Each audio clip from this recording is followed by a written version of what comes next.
বলছি স্যার, শুনলাম নাকি আপনারা এই আধার কার্ড ভোটার কার্ড এসব দেখালে 50,000 টাকা লোন দিচ্ছেন। হ্যাঁ ঠিকই শুনেছো, তোমার আধার কার্ড দেখাও। এই যে এই যে আমার, না এই যে আমার আধার কার্ড।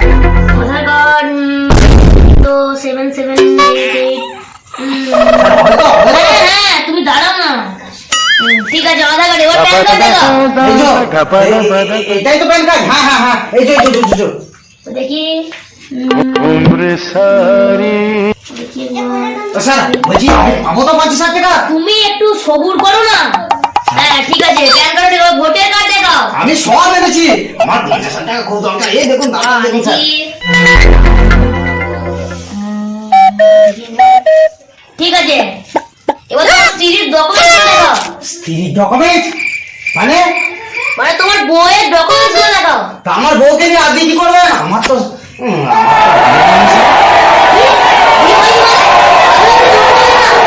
কেন আমি লোন নেবো তো? আমার বউয়ের কি দরকার? আপনি আমার বউকে নিয়ে কি করবেন?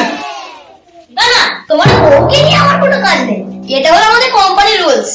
এখানে তোমার বউয়ের ডকুমেন্টস দেখালে তুমি তবে লোন পাবে। যাও, আগে বিয়ে করে নিয়েছো। হ্যাঁ, আমি বউ কোথায় পাবো? বিয়ে করে নিয়েছো? হ্যাঁ, বিয়ে আপনাদের কাছে কোনো মেয়ে আছে? না না না, ওসব হবে না, আমাদের কাছে লোন পাওয়া যায়, লোন। হ্যাঁ তাহলে স্যার বলছি এইগুলো কি আমি নিয়ে যাবো না আপনাদের কাছে থাকবে? না না, তুমি এটা তোমার কাছেই রেখে দাও। হ্যাঁ, তাহলে স্যার আমি বিয়ে করে নিয়ে হ্যাঁ। 50,000 টাকা দেবো তো? হ্যাঁ হ্যাঁ। ঠিক আছে, আমি যাবো আর আসবো। হ্যাঁ হ্যাঁ হ্যাঁ স্যার। আসি।